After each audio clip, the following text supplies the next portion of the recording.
Hi, I'm Whalley, welcome to Lenscraft. Today I want to look at using something called the Quick Mask. This is an extremely useful tool that can help you create accurate selections when editing photos. I'll be demonstrating the Quick Mask using Affinity Photo, but you'll also find the Quick Mask in Photoshop. The principles of using that are just the same as in Affinity.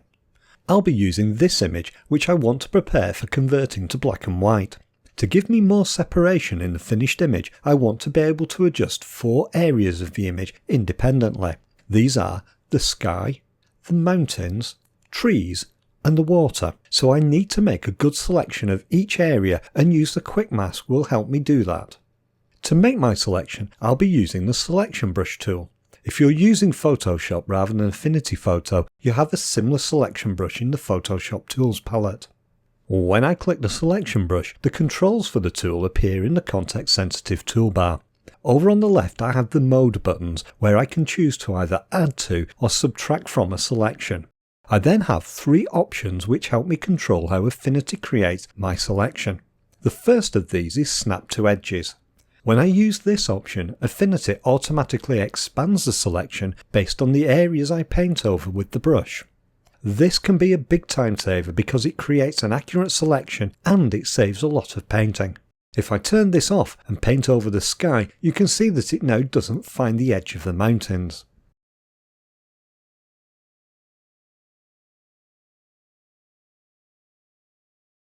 The other option that affects the quality of the selection is Soft Edges.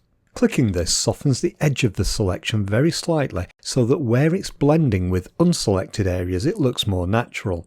Now before I use the Quick Mask, I first want to make my selection using the selection brush. As I paint, you can see the selection outlined by the marching ants. At first glance it looks quite good, but it's difficult to see clearly because of the marching ants. This is where the Quick Mask can help. You can see the Quick Mask icon at the top of the screen in the Affinity toolbar. When I click to turn it on, the marching ants are replaced by a red Quick Mask. It then becomes more obvious where the selection has some issues that we need to fix, and I'll show you one way to do that in a moment. Now, if I turn the Quick Mask off by clicking the icon a second time, the display returns to a selection. When you come to try this, you might find that your Quick Mask isn't red like mine. If I click the drop down arrow to the right of the icon, you can see a menu where you can select other options. I'll switch this to using a black and white mask and then turn on the Quick Mask so you can see the difference.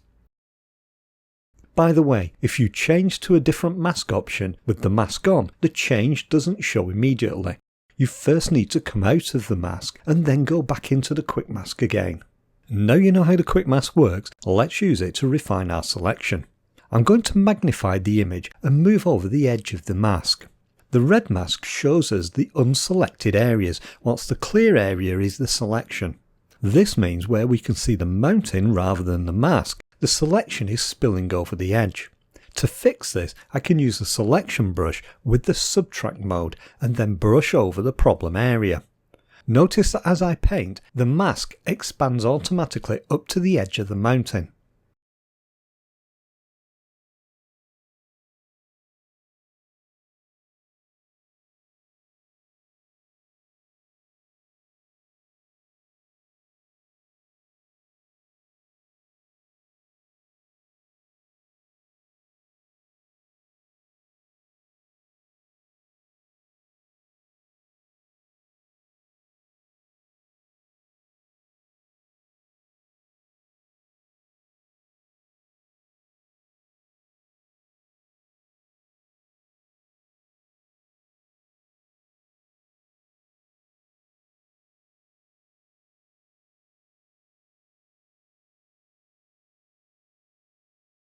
Once I've cleaned up the problem areas, I can turn off the Quick Mask and return to the marching ants view of the selection.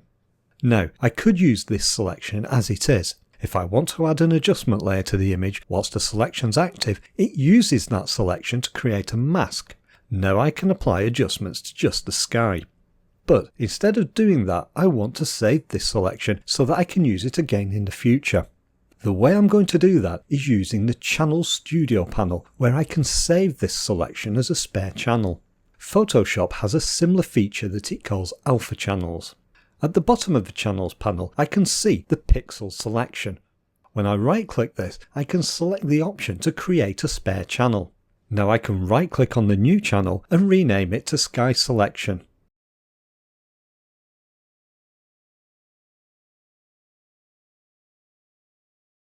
Once I've done this, I'll clear the selection by choosing Deselect in the Select menu.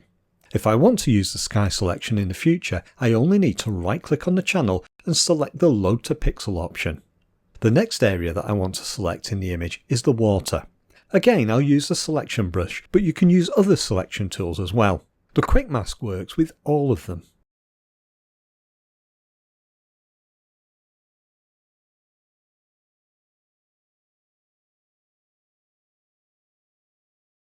After making the initial selection, I'll turn the Quick Mask on. I can then magnify the area and check for the accuracy of the selection. If there are problem areas, I can clean them up using the Add and Subtract mode.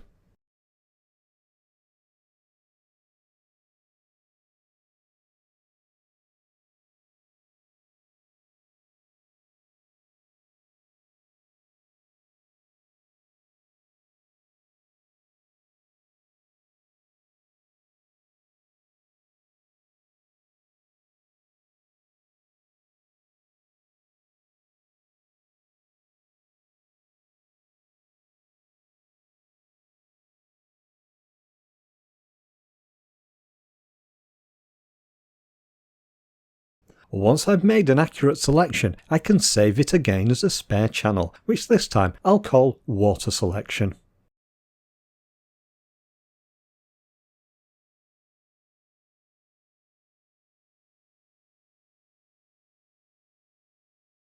Now I could continue and make the tree selection, but the process of refining it with the Quick Mask is just the same. Instead, I'll save that for another tutorial. Ultimately, the Quick Mask mode is quite simple. It's just a way of seeing what is and isn't selected in an image. You can then use the selection tools to refine the selection to improve its precision. I hope you found today's video helpful in understanding how to use the Quick Mask. I'm Whalley, you've been watching Lenscraft. I'll see you soon for another video.